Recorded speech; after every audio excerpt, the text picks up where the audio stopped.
Boa noite, amados, a paz do Senhor Jesus. Amém. Espero que todos tenham tido um bom feriado, né? Aproveitaram esse feriado para descansar, outros foram viajar, voltaram mais cansados do que estavam. Mas é importante que nós estamos aqui nessa noite para louvar, bendizermos e adorarmos o nome de Jesus. Antes de ministrar a palavra, eu tenho dois atos administrativos a fazer aqui. Bom, um é a apresentação de novos membros e o outro é a apresentação de um mais novo integrante do Querequis, né? O Heitor. Então, primeiro eu quero chamar as pessoas que vão ser apresentadas. A Andréia, eu já a vi. Por favor, Andréia, vem aqui à frente. Ana Paula está aí, não? Não. Então vamos apresentar a nossa irmã Andréia. Nossa irmã Andréia está chegando aí, já conversamos com ela. Ela está muito feliz em estar conosco, visitou a gente por um tempo e decidiu caminhar conosco aqui nesse projeto no Rio de Janeiro, sobretudo aqui em Campo Grande. Então, quantos querem receber a nossa irmã Andréia com alegria? Pode levantar a mão e dizer um amém? Amém. Vamos orar por ela. Levante as suas mãos, vamos sentados. Chega para cá, Andréia. Vamos orar. Senhor, em nome de Jesus, aqui está a nossa irmã Andréia, Senhor, ó Deus, que decidiu caminhar conosco nesse projeto de expansão aqui na cidade do Rio de Janeiro. Possa abençoar a sua vida, o seu lar, a sua família, seu esposo. Ó Deus, estende a tua mão de poder e que a tua filha possa se integrar rapidamente à nossa igreja, criando vínculos afetivos, criando amigos, ó Deus, colocando seus dons e talentos à disposição do teu Deus. Ser com ela, que ela possa crescer aqui também em graça e em conhecimento, para que em tudo na vida dela o seu nome seja glorificado. Nós oramos agradecidos no nome de Jesus. Amém. E amém. É de costume a gente entregar um envelope com alguns apetrechos aqui, né? Tem uma cartinha do pastor agradecendo, tá bom? Seja bem-vinda, Deus abençoe sua vida. Olha para aquela menina bonita ali, a gente tirar essa foto. Aplauda Jesus pela mão dela.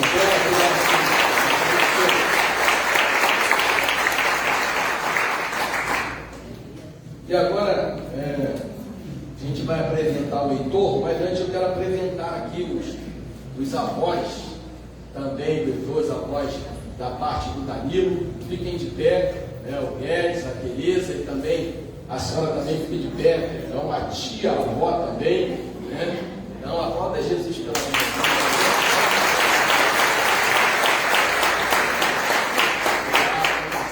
Quero prestigiar, né? A gente está lá naquela luta, revezando, né? Os avós, um casal de avós um dia, aí o outro dia vai o outro, e assim a gente tem ajudado aí o Danilo e a Daiane a superar esse momento, né? Esse momento de alegria. E o Heitor está me conhecendo aqui, eu estou olhando para cá. Então eu quero chamar aqui o meu filho também, meu filho, né? O Danilo, e a Daiane, minha filha, o Heitor também chamou os avós que vem aqui à frente.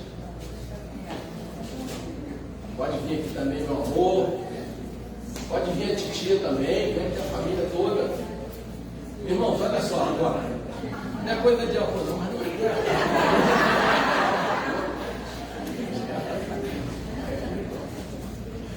Amém. Graças a Deus. Fica aqui do ladinho. A bisavó está aí? Cadê a bisavó? A bisavó está aqui também, vem, mãezinha. Vem, dona Bertida.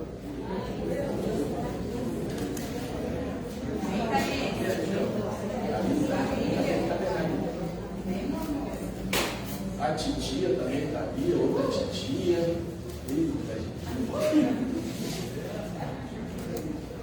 Deixa eu pegar ele aqui.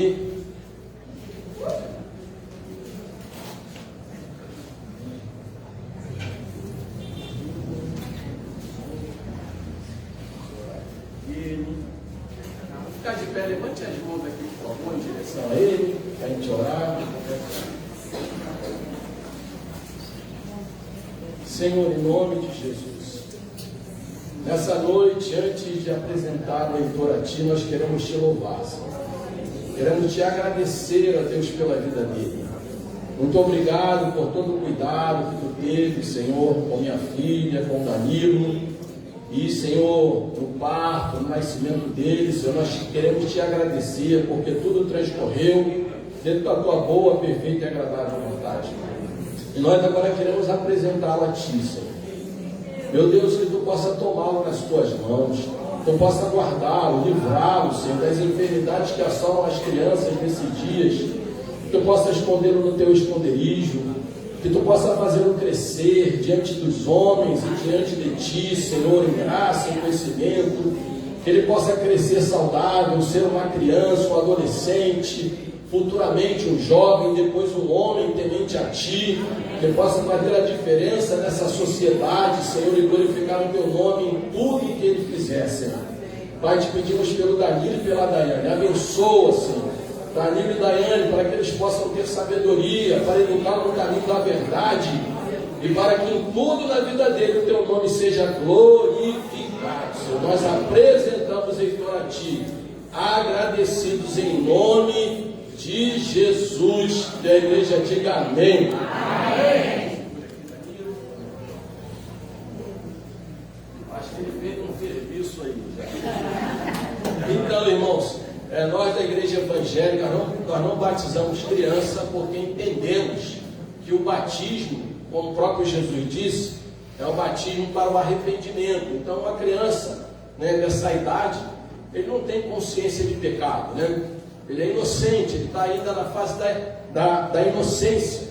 Então a gente apresenta ao Senhor, pedindo a Deus que Deus venha abençoá-lo e protegê-lo, assim como Jesus, quando criança, também foi apresentado. Tá? Então quero ler aqui, certificado de apresentação de criança.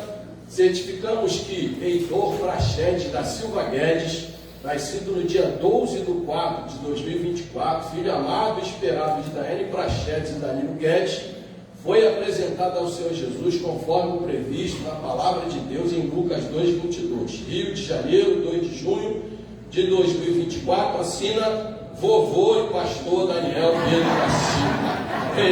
Glória a Deus. Vou passar aqui a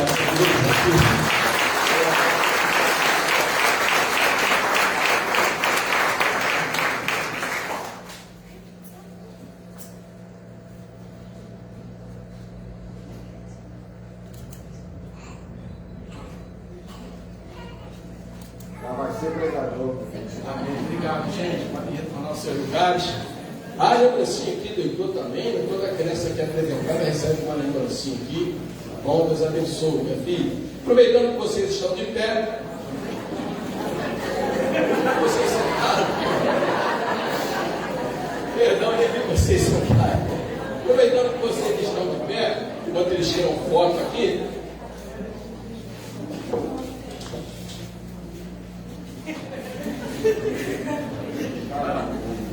Abra as vossas Bíblias no Evangelho de Mateus, capítulo de número 28. Mateus 28. Vamos ler aí somente a parte B do versículo 20.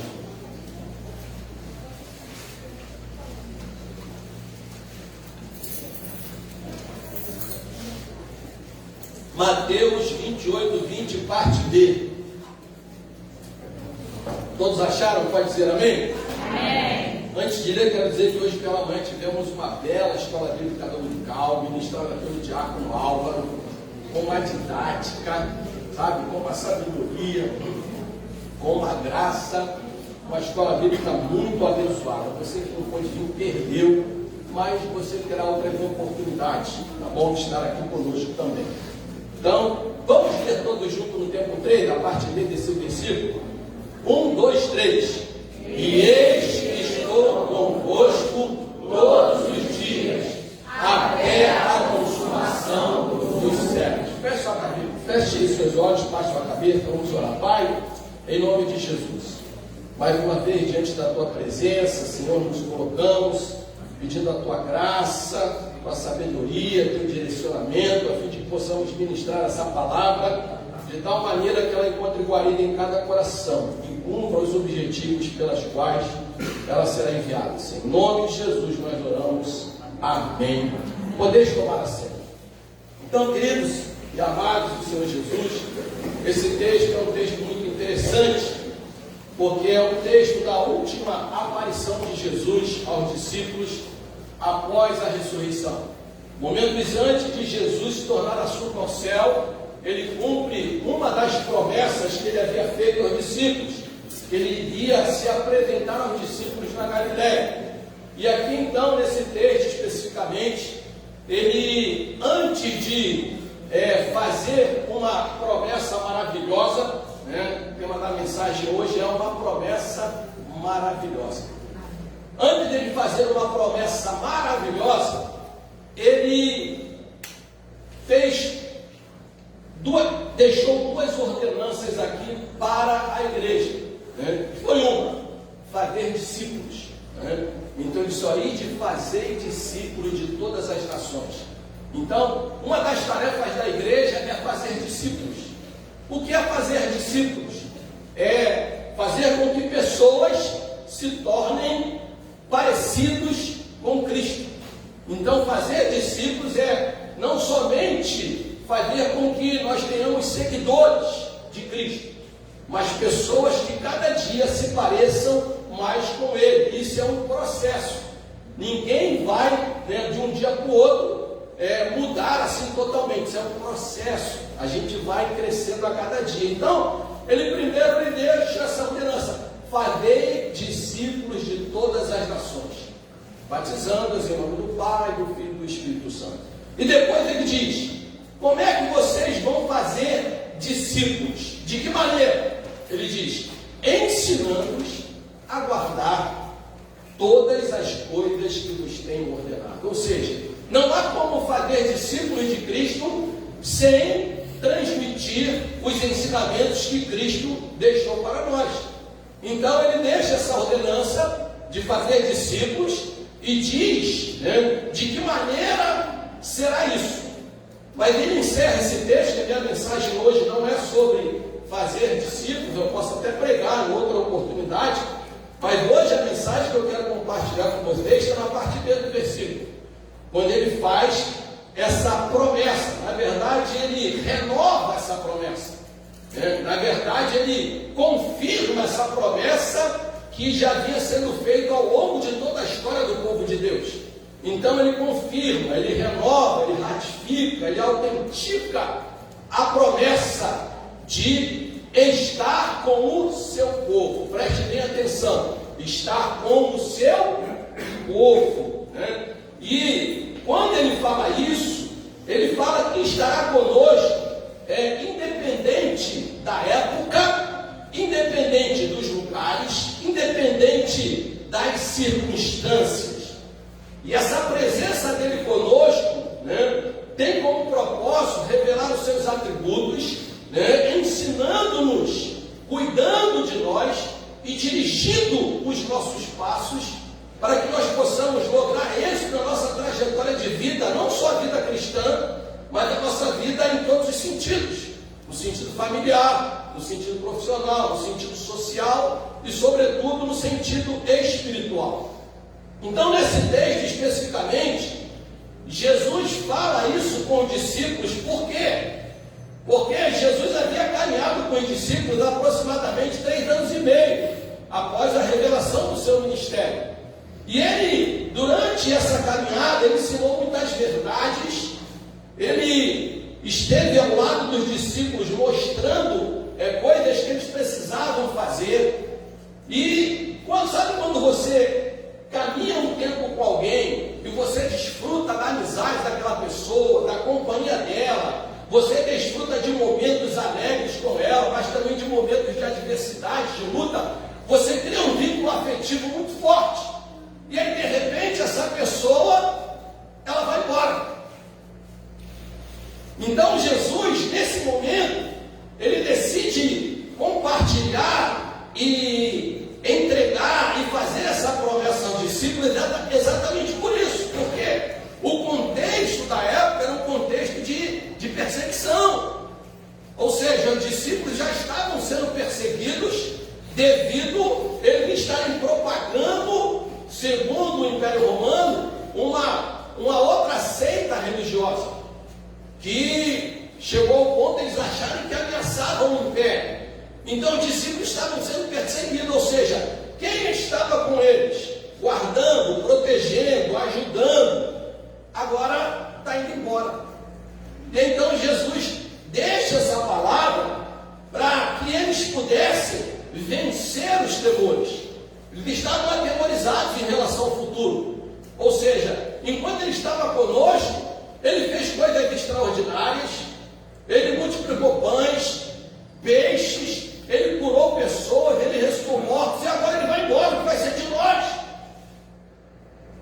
E aí Jesus então, visando ajudá-los a ter a percepção de que eles precisavam superar os temores, e aqui eu abro rapidamente aqui um parente, e já vou fechá-lo logo de imediato, a sociedade, o ser humano, depois da queda no Éden, o ser humano ele foi e tem sido muito afetado com diversos, infinitos tipos de temores. Só que aqui Jesus, nessa palavra, ele visava ajudar os discípulos a superar pelo menos 3 tipos de temores. Primeiro, o temor do fracasso na missão que eles receberam. Porque eles receberam uma tarefa muito difícil, irmãos. Eles, na verdade, estavam dando continuidade, eles iam dar continuidade à tarefa de evangelização da humanidade. Só que, durante 3 meses e meio, Jesus estava com eles. Mas agora Jesus não estaria mais fisicamente com eles. Então Jesus traz essa palavra primeiro para que ele superasse o temor pelo fracasso. Segundo, outro temor que assola a vida da humanidade.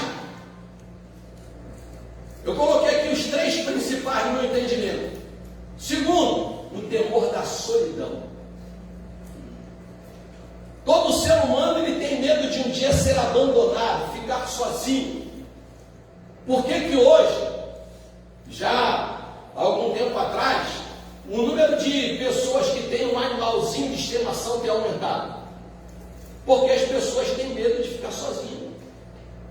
Então ela vai, adota um animalzinho, que aquele animalzinho vai ser companhia dela, no momento que ela não tiver mais ninguém, no momento que ela ficar viúva, os filhos casarem, forem embora, Então ela tem um animalzinho.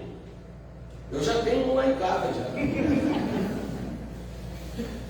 Tem um animalzinho porque todo ser humano tem medo de ficar sozinho, irmãos.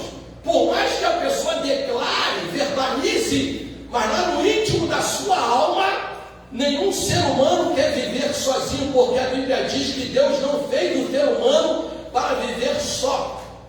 Ele fez para o ser humano viver em coletividade, em sociedade. E por isso que ele, quando ele cria o ser humano, já institui a família.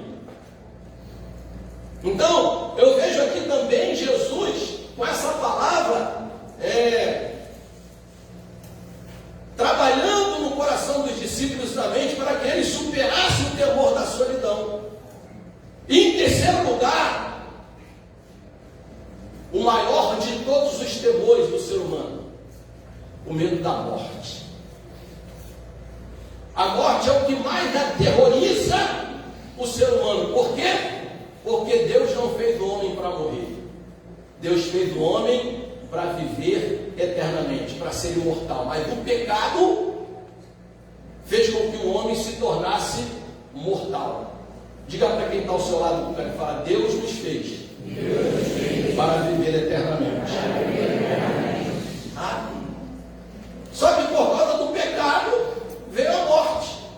Então o ser humano tem medo de morrer. Tem medo de morrer. Todos nós. Por quê?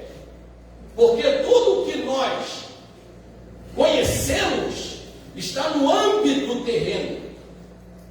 O âmbito sobrenatural, ele é uma expectativa, ele está no campo da fé. Mas no nosso dia a dia, a gente compartilha de situações, de momentos difíceis. Então, o que nós conhecemos da vida é isso. Nós temos a expectativa da eternidade por aquilo que a palavra de Deus nos ensina e nós cremos nisso. Você chega na igreja e pergunta, irmãos, quem quer ver Jesus morrer agora. Ninguém quer. Porque viver é bom. Então Jesus, com essa palavra, ele queria atender essas 3 demandas de temores dos seus discípulos, né? E aí, então ele faz essa promessa, ou ele confirma essa promessa maravilhosa. Ah, pastor, por que é uma promessa maravilhosa?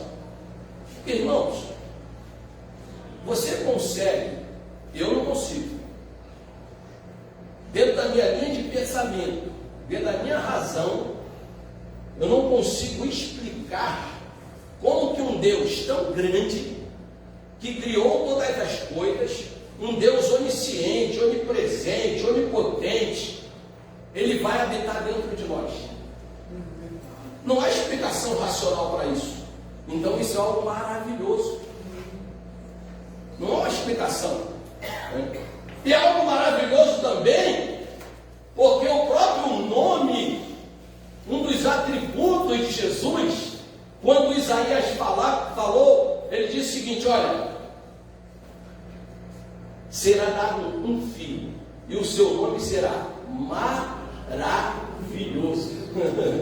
Sabe por quê? O seu nascimento foi maravilhoso, a sua vida foi maravilhosa, o seu ministério foi maravilhoso, a sua morte foi maravilhosa e a sua ressurreição foi extremamente maravilhosa. Ou seja, só um Deus maravilhoso poderia fazer uma promessa maravilhosa. Então ele fez essa promessa, entende? Eu estarei convosco. E quando ele diz isso, ele também revela o significado do seu nome. Isaías 7,14, né? A Bíblia diz assim: porque o menino que nasceu, o filho se deu, o seu nome será maravilhoso. Mas em 7,14, esse é em 9. Em 7,14 diz que uma virgem dará luz ao filho e o seu nome será Emanuel, que significa Deus conosco, né? E em Mateus 1,23 é confirmada essa mesma frase do profeta Isaías. Quando o anjo aparece a José, e José está confuso acerca daquela situação que envolvia a sua noiva, o anjo aparece a ele e fala: ó, José, não temas, porque o que está nela é gerado pelo Espírito Santo, e ela terá um filho, e o seu nome será Emanuel, que significa Deus conosco. Então, tudo isso Jesus faz e fala para cumprir, primeiro, a sua essência e aquilo que ele prometeu. Porque quando Jesus promete alguma coisa, acontece. Eu vou dizer para você uma coisa nessa noite: se Jesus te prometeu alguma coisa, pode crer e esperar que vai acontecer. Se foi o homem que prometeu, tem que ficar meio assim, sabe? Né? A gente está chegando esse ano de eleição, vai ter um monte de promessa aí, né? E você vai ver que nenhuma delas vai ser cumprida.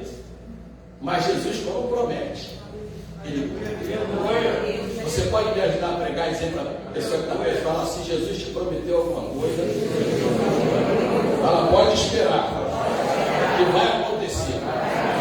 Não vai acontecer, não.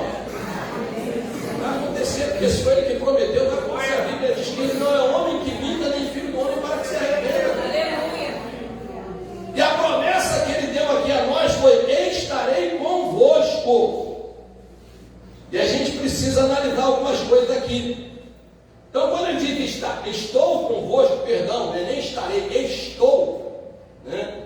Tem professoras aqui, tem coordenadoras de colégio, e quando a gente vai conjugar, né, eu estou, né, está falando o que? Na primeira pessoa, é ou não é, Tereza? É ou não é, irmã Kátia? Na primeira pessoa, né? Eu estou. Então, quando fala eu estou, está falando de presente, não é verdade? Só que quando Jesus fala estou, ele quer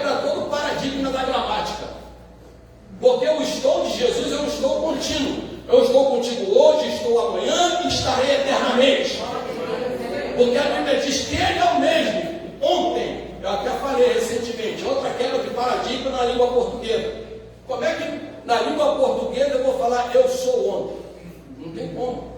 Um aluno chega numa prova e ele se refere que eu sou ontem, ele vai levar 0, né? Bota vermelha. Só que Jesus, eu sou o mesmo ontem, hoje e eternamente. Então ele diz, eu estou convosco todos os dias. Esse todos os dias, irmãos, se refere, claro, a cada dia, a cada hora, a cada momento, a cada ano, a cada década, mas está se referindo também a cada circunstância, a cada diversidade que nós vivemos, a cada problema que atravessamos. Ele está conosco. Você pode estar atravessando um tempo difícil, mas Deus está contigo. As pessoas, por mais que nos amem, estejam ao nosso lado, elas não conseguirão estar conosco todos os dias e em todos os momentos. Por exemplo, quando eu fui fazer a cirurgia para a retirada do tumor no intestino, a minha esposa esteve comigo todo momento ali. Mas chegou um momento que, quando eu entrei no centro cirúrgico, minha esposa não pôde entrar. Mas Jesus entrou comigo. Entendeu, queridos? Então, as pessoas, elas vão contigo até um determinado lugar. Dali para frente, elas não conseguem ir. Mas Jesus, Ele continua com você, independente das pessoas não poderem continuar contigo. Mas é interessante a gente refletir sobre essa questão. A presença diária de Deus em nossa vida, ela se manifesta de duas principais maneiras. Duas. Guarde isso. Primeiro, pela sua palavra. João 4,23 diz, se alguém me ama, guardará a minha palavra, e meu Pai o amará, e viveremos para Ele, e faremos nele morada. Eu pensei que a igreja ia saltar de alegria. Eu falei, quando eu ler esse versículo, é que ele vai pular. Sabe, porque Jesus está falando que vai fazer morada em nós. Que nós seremos a habitação de Deus, irmãos. Lá no passado, Deus habitava em templos feitos por mão de homem, mas hoje não. Ele habita no meio da igreja, ele habita no meio daquele que é lavado e redimido pelo sangue do Cordeiro. Então, a primeira maneira de Jesus manifestar a sua presença diária na nossa vida é através da palavra. É por isso que nós temos que conhecer a palavra, estudar a palavra de Deus, viver a palavra de Deus. A Bíblia diz que bem-aventurado é aquele que lê, ouve e pratica o que está escrito nesse livro, porque o tempo está próximo. Irmãos, a sociedade, a vida do ser humano está virada de cabeça para baixo. Verdades viraram mentiras, mentiras viraram verdades. Hoje não existe, no contexto humano, filosófico, sociológico, histórico, não existe mais verdades absolutas. Não existe. Mas a palavra diz que Jesus continua o mesmo. E diz que a palavra dele não muda. Passarão os céus e a terra, mas a minha palavra não passará. Entendeu? Que eles podem mudar o contexto de tudo. Pode surgir uma série de ideologias, mas a palavra de Deus continuará permanente para sempre. A segunda forma de Jesus estar presente conosco é através do seu Espírito Santo que habita em nós. João 14,16, ele diz assim, eu rogarei ao Pai, e Ele vos dará outro Consolador para que fique convosco para sempre. Porque enquanto Ele esteve de forma física no nosso meio, Ele é o Consolador. Mas quando Ele partiu, Ele enviou o Espírito Santo para que habitasse em nós. O Espírito que nos lembra de todas as coisas, que nos capacita, que nos ensina, né, que nos orienta, que intercede por nós com gemidos inexprimíveis. Então, entenda isso. Jesus, Ele habita, Ele está no nosso meio, Ele está conosco, pelo menos de duas maneiras principais: através da sua palavra e através do seu Espírito. É importante dizer também que essa presença, ela tem algumas condições, irmãos. Tudo tem uma condição na vida. A salvação é pela graça, né? Salvação é pela graça. Ninguém merece salvação. Graça é favor imerecido. Então Deus disponibilizou a graça dele através de Cristo para salvar a humanidade. Só que pela graça sois salvos mediante a fé. Então a condição para alcançar a graça é através da fé. Essa é a condição. Então tudo tem uma condição. Eu não creio nessa teologia da graça irresistível. O homem, ele pode optar em escolher ou não seguir Jesus. Ele tem livre-arbítrio. Então, a primeira condição, né, para que Deus realmente esteja conosco, a gente vai ver no Antigo Testamento, em 2 Crônicas 15:3, quando o profeta ele chega para o rei Ágai e diz assim: diz, olha, fala ao povo o seguinte: o Senhor está convosco enquanto vós estiveres com ele. Se o buscares, achareis. Porém, se o deixares, ele vos deixará. É forte isso, irmão.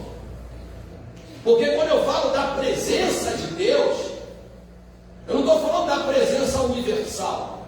Eu estou falando da presença abençoadora. Porque existe uma bênção universal e existe uma bênção especial. A bênção universal: o sol nasce para todos.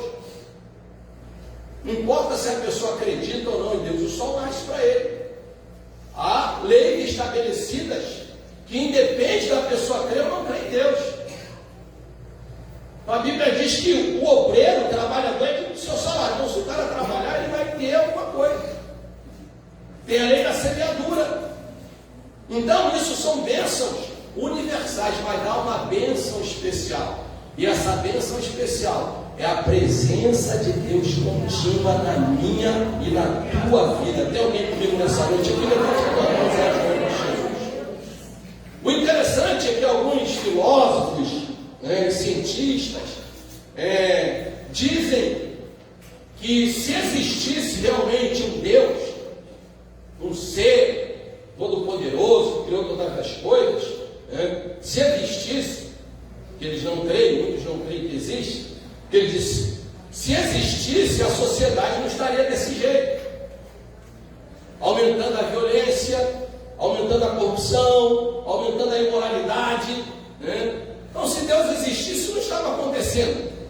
Só que Jeremias diz o seguinte: do que se queixa o homem a não ser dos seus próprios pecados? Então, na verdade, tentam justificar uma coisa que não tem eficácia.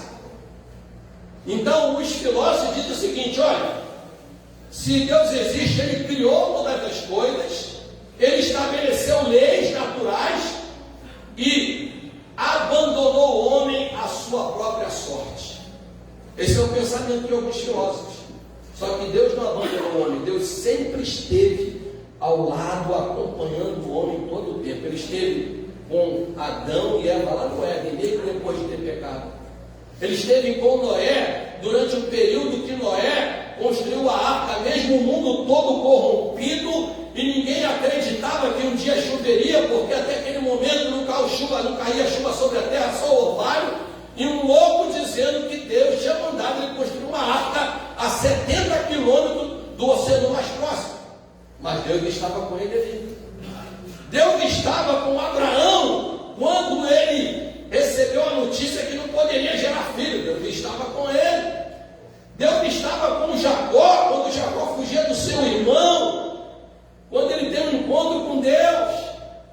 E ele diz: olha, se o Senhor for comigo nessa viagem, me der pão para comer e roupa para vestir, o Senhor será o meu Deus. E darei o dízimo de Deus. O Senhor fala para ele assim: Ó, não temas, porque eu não te deixarei e nem te abandonarei. Repita comigo assim: eu não estou sozinho. Por maior que seja o problema, eu creio. Deus está comigo. Então, a segunda condição é essa, mas nós precisamos estar com Ele também. Não tem aquela história daquele amigo que ele fala: ó, fechou comigo, está fechado. Ó, o que der para o meu amigo dá para mim. Deus fez exatamente isso conosco, como seus filhos, como igreja do Senhor. Ele diz que nós somos a menina dos seus olhos, né? Em segundo lugar, para que Deus esteja conosco, é necessário que estejamos dispostos a viver segundo a sua vontade e glorificar o seu nome. Romanos capítulo 12, versículo 2 diz: rogo-vos, pois, pela compaixão de Deus, que apresenteis os vossos corpos como sacrifício vivo, santo e agradável a Deus, que é o vosso culto racional, e não vos conformeis com esse mundo, mas transformai-vos pela renovação do vosso entendimento, para que possais experimentar qual seja a boa, perfeita e agradável vontade de Deus. Você quer Deus contigo, sim ou não? Amém. Então, faça a vontade dele. Renuncie seu eu. Renuncie seus conceitos e deixe Deus trabalhar na sua vida. Você vai viver coisa extraordinária. Uma outra condição para que Deus esteja conosco está aqui no texto. Nós precisamos entender que nós temos uma missão: fazer discípulos. Porque Deus está conosco para nos capacitar a fazer discípulos, porque de nós mesmos nós não somos capazes. Um outro aqui é para quem deseja viver segundo o seu propósito. Deus estabeleceu um propósito para a igreja. A igreja na terra é embaixadora de Cristo. A igreja na terra é coluna e firmeza da verdade. A igreja na terra é sal da terra e luz do mundo. A igreja na terra, a Bíblia diz lá em Efésios, que é através da igreja que os principados e potestades conhecem a multiforme graça e sabedoria de Deus. Irmão, no dia que o povo de Deus entender o que é ser igreja, as coisas vão mudar. Só que o povo não entende ainda o que é ser igreja. Acha que ser igreja é só estar aqui dentro dessas quatro paredes, é se reunir uma vez por semana. Não. Ser igreja é a gente fazer a diferença lá fora. É a gente fazer a diferença no nosso trabalho, é a gente fazer a diferença na nossa família, é a gente fazer a diferença na sociedade, é a gente fazer a diferença onde a gente passar. Sabe? Porque muitos de nós somos a Bíblia que muitas pessoas estão lendo. As pessoas olham para nós, irmãos. Em Hebreus diz que nós estamos rodeados de tão grande nuvem de testemunhos. Sabe? Sua família está de olho em você. O seu estilo de vida vai ou não fazer com que a sua família tenha fé suficiente para crer em Deus. Porque a Bíblia diz: olha, crê no Senhor Jesus Cristo, serás salvo tu e a tua casa. Então, crer aqui não é simplesmente uma fé sobrenatural, não. O crer aqui está incutido uma vida de acordo com aquilo que nós dizemos que cremos. Entendeu? Então, vou partir aqui para o final da mensagem, que a mensagem hoje, como sempre diz o presbítero Gilberto, é uma mensagem muito objetiva. Né? Então, por que nós precisamos almejar a presença de Deus na nossa vida? E porque Deus, através de Jesus, prometeu, né, que estaria conosco todos os dias. Porque primeiro, quando Deus está conosco, Ele nos limpa, Ele nos purifica, Ele nos lava de tudo aquilo que não glorifica o seu nome. Ele nos torna uma nova criatura. A Bíblia diz que aquele que está em Cristo, nova criatura é. As coisas velhas se passaram, eis que tudo se fez novo. Por isso, o batismo é um simbolismo de purificação. Então, quando Deus está na nossa vida, há uma purificação, uma transformação. Nós não somos mais as mesmas pessoas, sabe? Mas não sou mais daquela pessoa, só se pisar no meu pé. Essa mão aqui, quando desceu as águas, ela ficou do lado de fora, pastor. Ficou do lado de fora essa mão. Ô pastor, quando eu mergulhei na água, minha língua ficou do lado de fora, pastor. Então mexeu comigo, eu solto logo o verbo mesmo. Não, irmão, há uma purificação plena, total. Lembra de Pedro? Quando Pedro foi, Jesus foi lavar os pés de Pedro, Pedro falou: Senhor, não sou digno de lavar meus pés. Ele falou: Pedro, se eu não lavar os teus pés, Pedro, parafraseando aqui, tu está ferrado, está lascado. Aí Pedro falou: então lava o pé, lava a mão, lava o corpo, lava tudo. Porque Pedro queria ser purificado. Então, quando Deus está conosco, na presença de Deus, há proteção. Você pode repetir comigo? Na presença de Deus, há proteção. Salmo 91, aquele salmo que já está amarelo na Bíblia de muita gente, fica aberto ali na prateleira o mês inteiro. Deixa eu dizer uma coisa para você, irmão: o diabo não tem medo do Salmo 91 aberto na tua cara. O diabo tem medo do crente que crê no Salmo 91. O diabo tem medo do Deus do Salmo 91.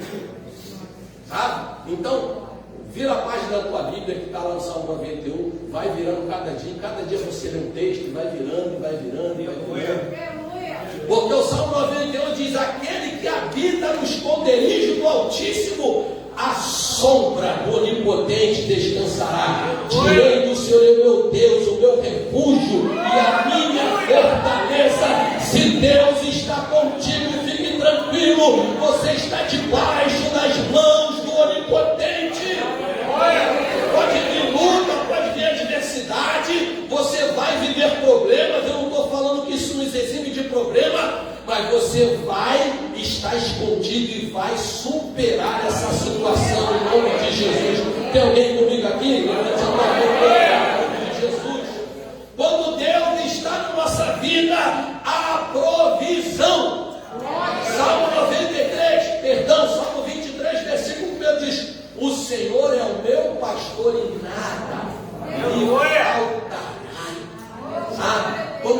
Quando nós temos Jesus como nosso pastor, nós nos sentimos satisfeitos, nós nos sentimos realizados, nós nos sentimos prósperos. Deixa eu dizer uma coisa: que prosperidade não é ter dinheiro.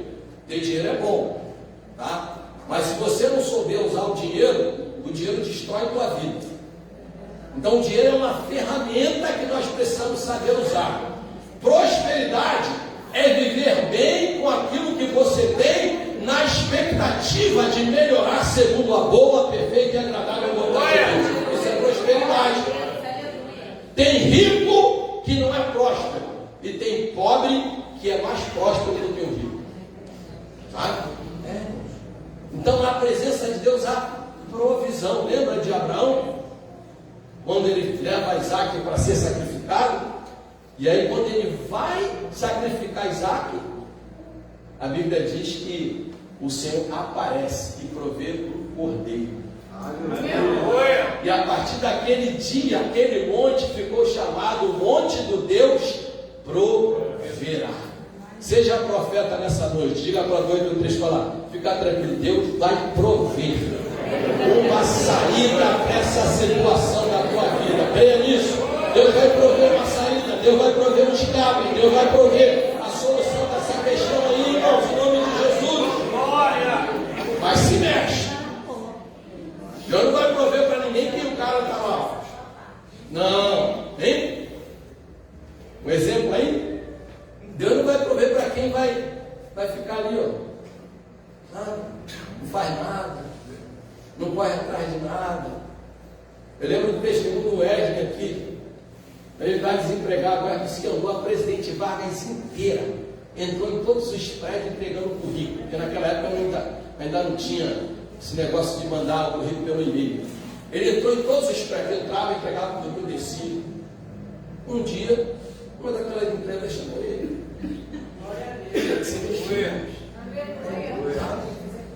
Vida é movimento. emprego. Mas eu também posso dar o exemplo de uma doença. Tem pessoas que têm medo de ir no médico. Sabia? E no nosso meio pentecostal, tem gente que acha que Deus vai curar todo mundo através de uma forma miraculosa. Não, irmãos. Milagre não acontece todo dia, por isso que o mundo é milagre. Tem hora que você vai ter que ir no médico. Tem hora que você vai ter que ir no psicólogo. Ah, eu não sou maluco. Os psicólogos dizem que louco todo mundo tem um pouco. Então, tem hora que você tem que ir, sabe? Porque se Deus não curar, você tem que ir no médico, queridos. Porque Deus também opera através da vida de alguém na sua vida. Sabe? Se na época que eu diagnostiquei o câncer, eu ficasse, Deus vai me curar, Deus vai me curar. Eu fiquei orando, buscando. Só que é o seguinte, Deus não fez, então, daquela forma que eu queria, então, Deus pode fazer de outra forma. Sabe? Tem pessoas que morrem por causa disso. Uma vez perdi uma irmã na igreja por causa disso. Porque ela se recusava a ir ao médico. Não, Deus vai me curar, Deus vai me curar. Eu falei, irmã, Deus pode te curar de outra forma. São pequenos milagres. Sabe? Estão caminhando aqui, vamos lá. Quando há a presença de Deus, há encorajamento. Sabe, quando Deus está contigo, você se torna ousado, entregue, corajoso. Né? Você não fica temendo as coisas. Né? Então, corajoso não é aquela pessoa que não tem medo, não. Todo mundo tem medo. Porque coragem não é ausência de medo. Coragem é o quê? Você controlar o medo, vencer o medo. Mesmo com medo, você vai. Né? Lembra quando eu fui passear no bondinho? Tenho medo de altura. Eu fui no bondinho, mas fui cheio de medo, mas fui. E minha filha, né, pai, minha mão suando. Mas eu fui cheio de medo, mas fui. Eu venci o medo. Né? Eu não sei qual é o teu medo, mas eu quero dizer para você nessa noite: se Deus está contigo, supere esse medo em nome de Jesus. Vence esse medo em nome de Jesus. Isaías 41, 10, o profeta diz assim, ó, não temas. Deus falando através da boca do profeta para o povo de Israel, para Jacó, diz, ó, não temas, que eu sou contigo. Não te assombres, porque eu sou o teu Deus. Eu te ajudo, eu te sustento com a destra da minha justiça. Todos entendem essa palavra, pegue ela e guarde ela, viva ela, pratique ela. Quando você viver um momento de adversidade, que o medo tentar te dominar, você recita esse texto aqui falando, não posso temer, porque Deus está comigo. Deus está conosco em todos os momentos. Ele diz, se passares pelas águas, eu passarei contigo. Se passares pelos rios, eles não se submergirão. Se passares pelo fogo, ele não te queimará. Lembra de Sadraque, Mesaque e Abednego? Rei Nabucodonosor mandou aumentar o calor da fornalha 7 vezes. E aí pegaram os capitães, amarraram os 3, jogaram na fornalha. E aí, de repente, o rei Nabucodonosor olha e pergunta, quantos homens nós lançamos na fornalha? Lançamos 3. Não, mas eu vejo 4. E o 4 é semelhante ao Filho dos Deuses. Oh, aleluia! Ou seja, o Senhor estava com eles no meio da fornalha. Deus está contigo, irmão, diante desse problema, dessa luta, dessa adversidade. E diz que quando chamaram eles, não queimou a roupa deles, não queimou o cabelo deles, e diz que nem cheiro de fogo havia neles. Irmão, a gente fica algumas horas fazendo um churrasco, a gente sai com o cheiro de fumaça. Imagine aquele pessoal ali naquela fornalha 7 vezes.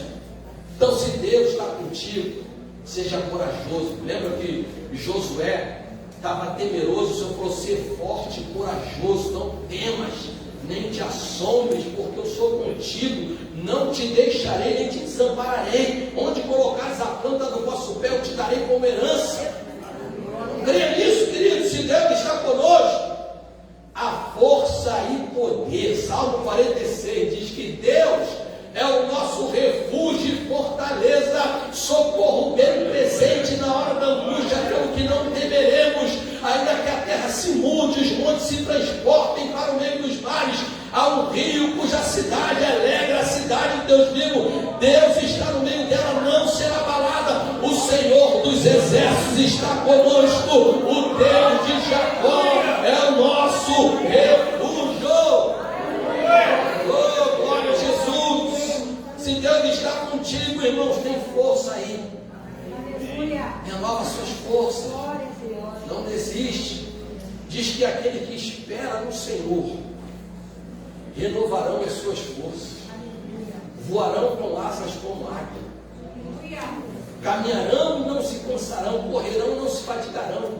Esse é o texto aqui que eu usava antes de começar o TAF, a corrida. Ficava no aquecimento ali só falando dos que esperam no Senhor. Renovarão as suas forças. Quando estava lá no meio do caminho, eu estou esperando no Senhor. Renova minhas forças. Peça a Ele que Ele vai renovar suas forças. A presença de Deus, a alegria. Filipenses 4:4, o apóstolo Paulo disse para a igreja de Filipos que vivia dentro de uma cidade que era dominada pelo Império Romano, os crentes estavam sendo perseguidos, massacrados. Ele diz: olha, alegrai-vos sempre no Senhor. Outra vez vos digo, alegrai-vos na presença de Deus, alegria. O povo de Deus é um povo alegre, o povo de Deus é um povo que não deixa as circunstâncias da vida abatê-lo, de colocá-lo para baixo. Você precisa entender isso. A tua alegria não está nas situações que você vê. Se está tudo bem, eu estou alegre. Se está tudo mal, eu não estou alegre. Irmãos, a nossa alegria tem que estar fundamentada em Deus. Ele é a razão da nossa alegria. Entenda isso. Quando Deus está conosco, a paz e segurança. João 4:27. Jesus disse: deixo-vos a paz, a minha paz vos dou. Não vou lá dou como o mundo a dar. Lembra, os discípulos estavam dentro do cenáculo, trancados, temerosos. Jesus aparece com o corpo glorificado e diz: paz seja convosco. Que o Senhor hoje, nessa noite, dê paz.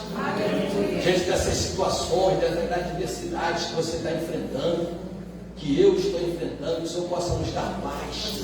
E a paz de Deus é diferente da paz do homem, ela excede todo entendimento. A paz do homem é a ausência de guerra, a paz de Deus é você ter paz no meio da guerra. Na presença de Deus há esperança. Salmo 27:16 diz que espera no Senhor, anima-te e Ele fortalecerá o teu coração. Espera, pois, no Senhor. Espere no Senhor. Espere no Senhor. Salmo 40 que todo mundo conhece. Esperei com paciência em quem? No Senhor. Ele se inclinou para mim e ouviu o meu clamor. E por último, quando Deus está presente, a salvação. Aleluia!